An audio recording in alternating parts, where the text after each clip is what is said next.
మనం గత 20 నెలలుగా గమనిస్తా ఉన్నాం.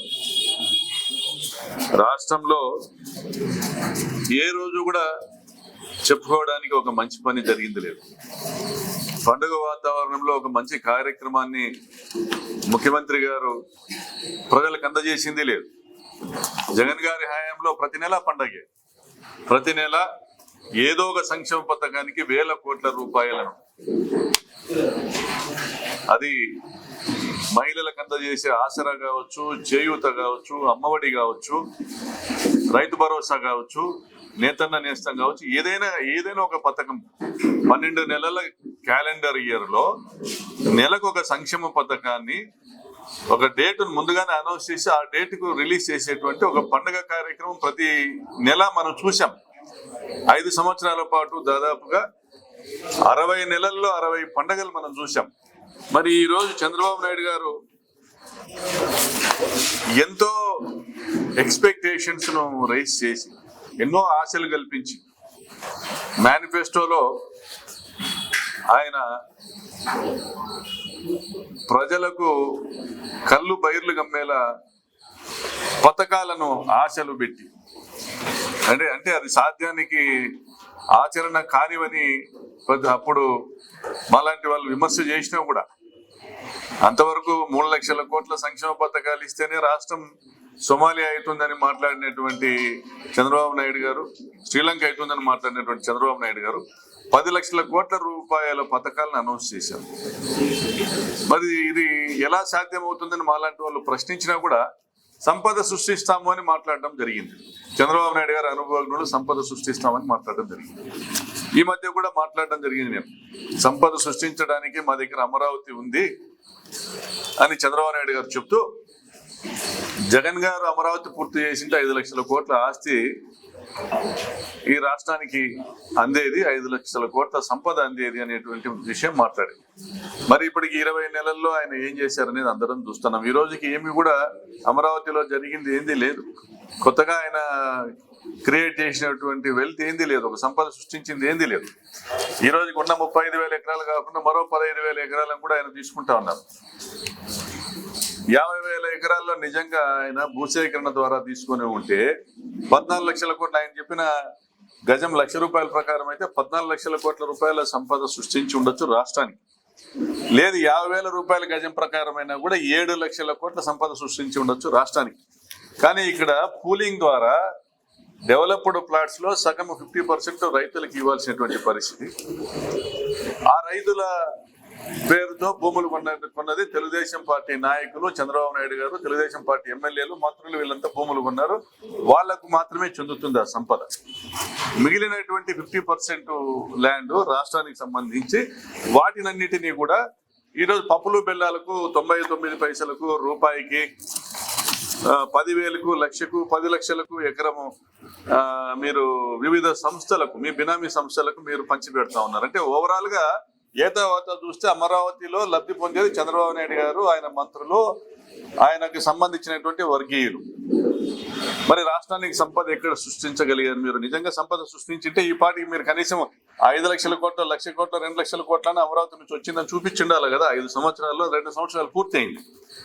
మరి అది కూడా ఫెయిల్ అయ్యి చివరికి కేంద్రానికి పంపించాల్సినటువంటి మన వాటా, రాష్ట్రం వాటాను కూడా పంపలేని పరిస్థితుల్లో ఉపాధి హామీ పథకము ఈరోజు 40%, 90% నుంచి 40% రాష్ట్ర వాటా ఏదైతే డిపాజిట్ చేయాలని అది పంపించలేని పరిస్థితుల్లో ఉపాధి హామీ పథకం కూడా రానున్న రోజుల్లో కనుమరుగయ్యేటువంటి పరిస్థితి ఉంది.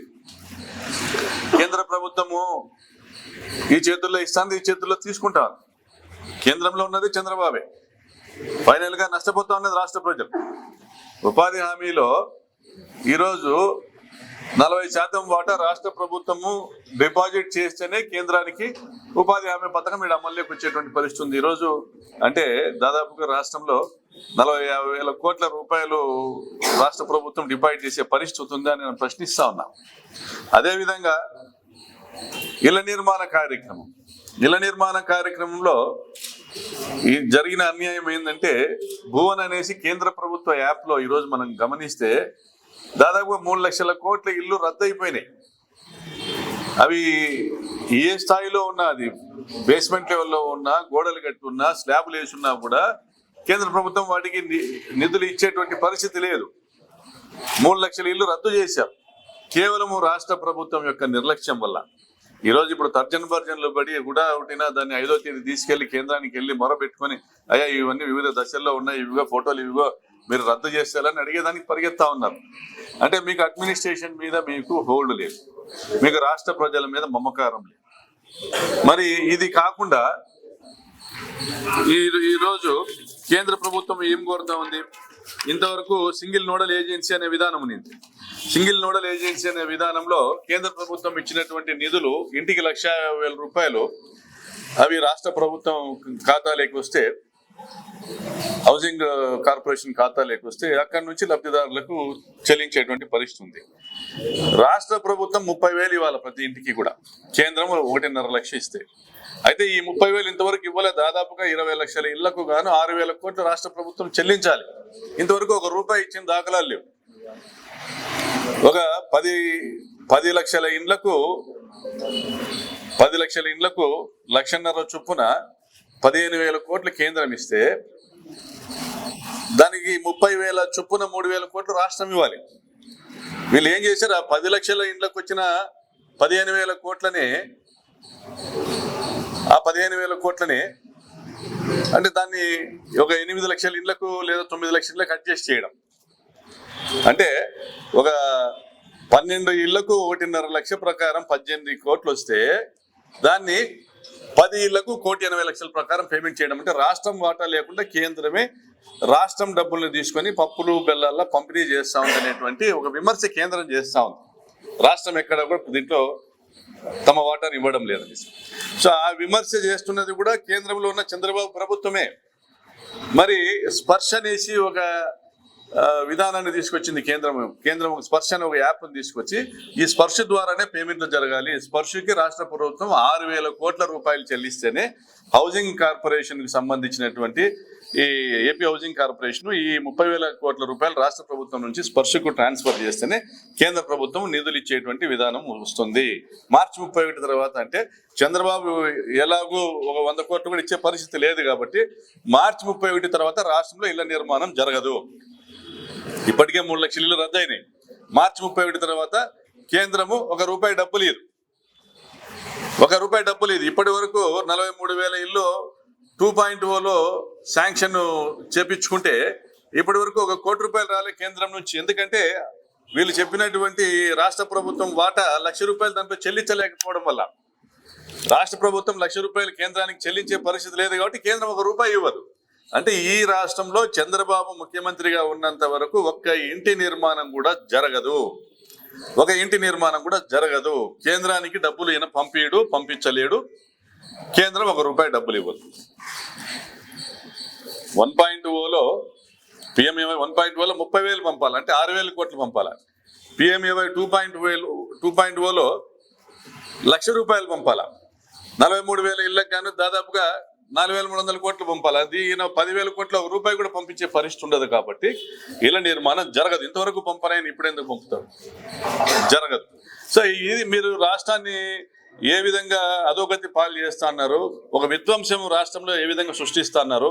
30 లక్షల మందికి పట్టాలు ఇచ్చి ఇళ్ల నిర్మాణం చేపట్టిన జగన్మోహన్ రెడ్డి గారి మంచితనాన్ని గుర్తించలేని ప్రజలు ఈరోజు ఏ విధంగా నష్టపోతున్నారు అనేది గమనిస్తున్నారు ప్రజలంతా కూడా.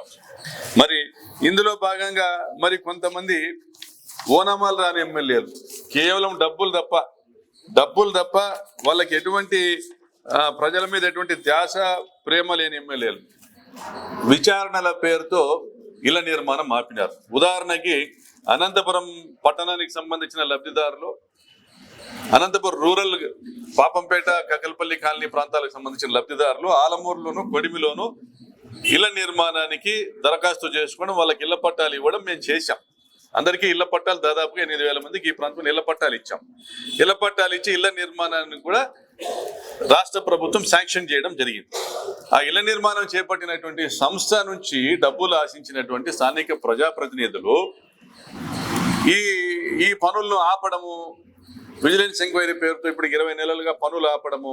పరిస్థితి ఏంటంటే ఈ కాలనీలో ఉన్నటువంటి స్టీలు, సిమెంటు, ఇటుకలు కూడా దొంగల పాలు కావడము, సెంట్రింగ్ మెటీరియల్ కూడా దొంగల పాలు కావడము, విలువైనటువంటి కోట్లాది విలువైన మిషనరీ ఎండకు ఎండి వానకు తడిసి అది దేనికి పనికి రాకుండా పోయేటువంటి పరిస్థితి రావడము, ఆ కాంట్రాక్టర్ తీవ్రంగా నష్టపోవడము, ఇవన్నీ ఒక ఎత్తున ఒక వ్యక్తి, ఒక కాంట్రాక్టర్ నష్టపోవడం పోవచ్చు కాక మరి దాదాపుగా 8,000 ఇళ్ల నిర్మాణం ఆగిపోయింది ఆలమూరు కొడిమి ప్రాంతంలో. ఇదే విధంగా రాష్ట్ర వ్యాప్తంగా పరిటాల సునీత రాసిన లేఖ వల్ల 50,000 ఇళ్ల నిర్మాణం ఆగిపోయింది.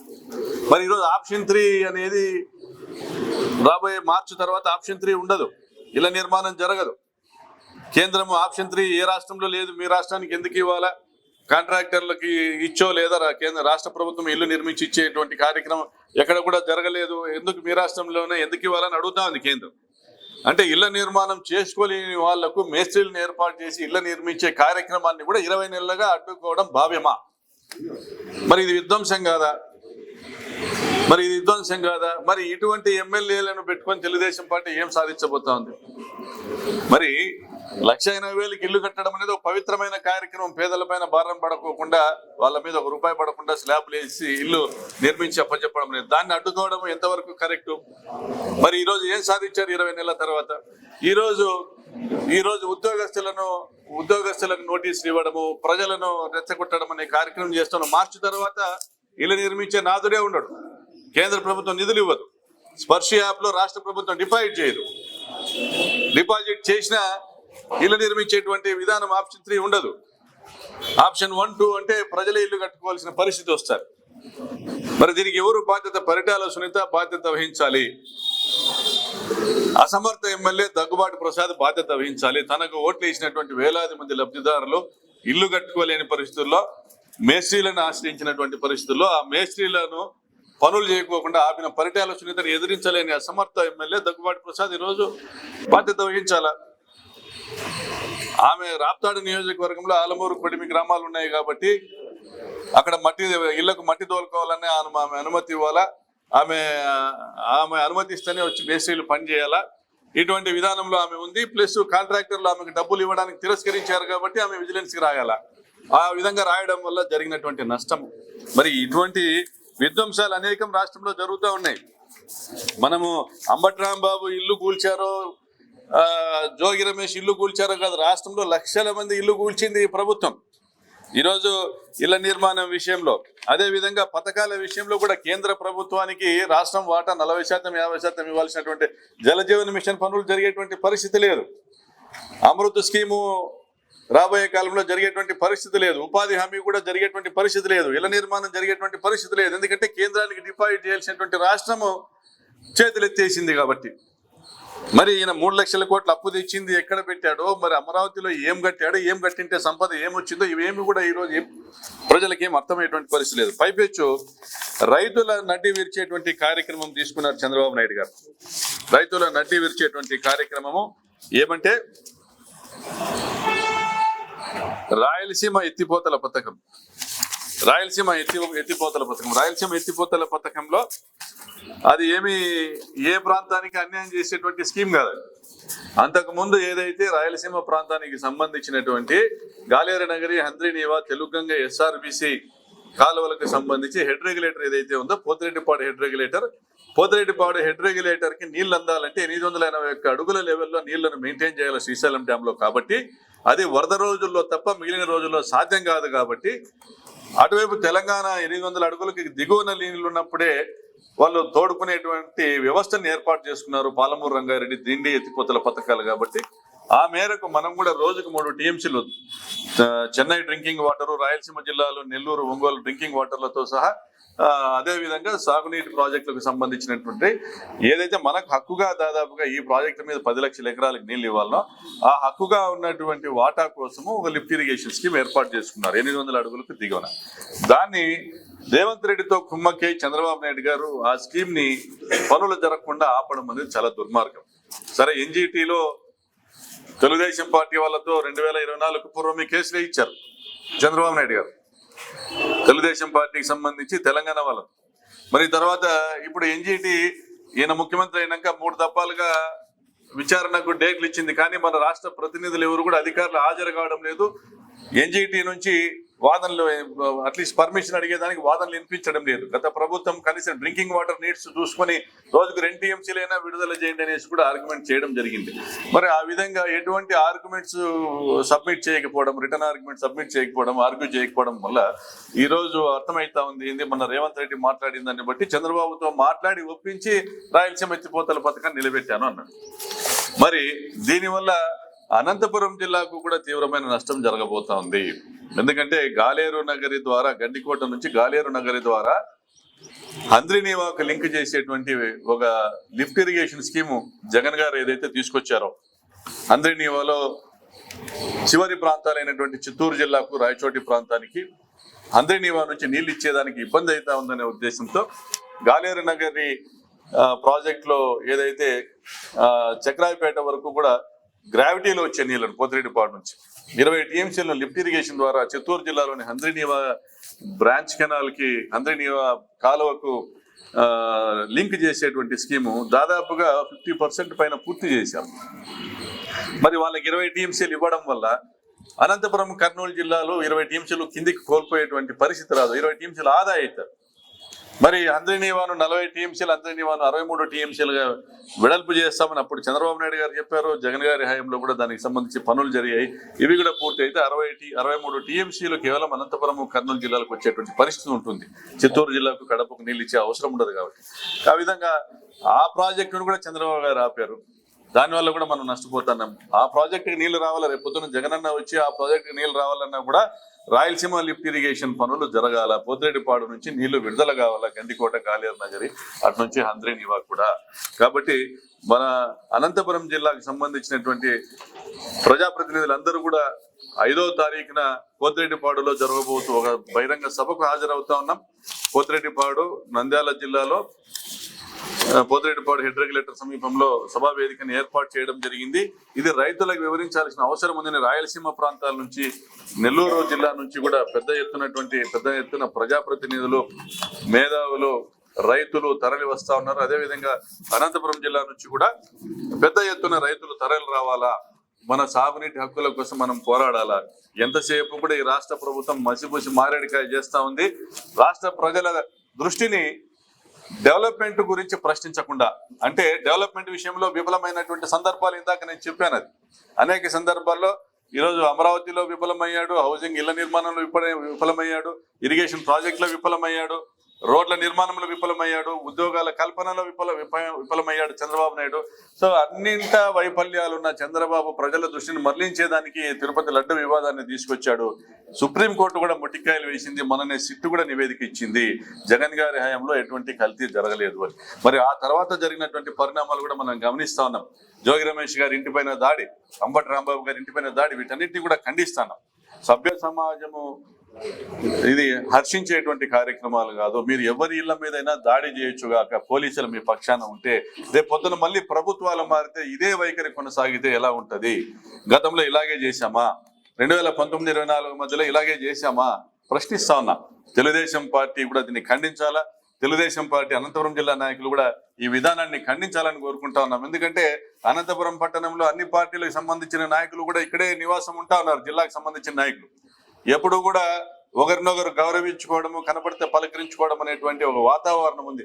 ఇటువంటి వాతావరణమే కొనసాగించాలి తప్ప ఎక్కడో ఒక దగ్గర ఒక విమర్శ వస్తే దాన్ని ఎదుర్కోలేని పరిస్థితుల్లో దాడులు చేయడాన్ని ప్రోత్సహించడం కరెక్ట్ కాదు. అదేవిధంగా సిట్టు నివేదిక ఏమిచ్చింది మీరు గమనించండి. ఈ రోజు కూడా మీరు జగన్ గారి క్యారెక్టర్ అసాసినేషన్ గురించి మీరు పోస్టర్లు పెడతా ఉన్నారు. అది తప్పు. దేవుణ్ణి మీరు రాజకీయానికి వాడుకుంటా ఉన్నారు. భగవంతుడు ఇది హర్షించడు. నిజంగా మీకు వెంకటరమణ స్వామి మీద, భగవంతుని మీద నమ్మకం ఉంటే తెలుగుదేశం పార్టీ కార్యకర్తలకు అప్పీల్ చేస్తాను, ఇటువంటి విధానాన్ని మానుకోండి. మరి సిట్టు నివేదికలో ఎప్పుడు ఒక 4 లారీలు ఏవైతే, 4 ట్యాంకర్లు ఏవైతే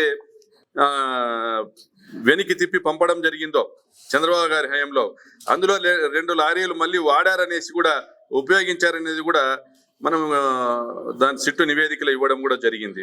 మరి దానికి కారణం ఏది? ఫైనల్ సప్లిమెంటరీ ఛార్జ్ షీట్ కూడా వేశారు. దానికి కారణం ఏంది కూడా ఆలోచన చేసుకోండి. జనరల్గా నెయ్యి అంటేనే, ఆవు నెయ్యి అంటేనే ఆవు పాల నుండి సేకరిస్తారు, ఆవు పాల నుండి వెన్న తీస్తారు, ఫ్యాట్ కంటెంట్ బట్టి రైతుకు ధర చెల్లిస్తారు, ఫ్యాట్ కంటెంట్ ఎస్ఎన్ఎఫ్ బట్టి రైతుకు ధర చెల్లిస్తారు. ఆవు పాల నుండి వెన్న తీస్తారు, వెన్న అంటేనే క్రీమ్, క్రీమ్ అంటేనే ఫ్యాట్, దాన్ని కరగదీస్తేనే నెయ్యి వస్తారు.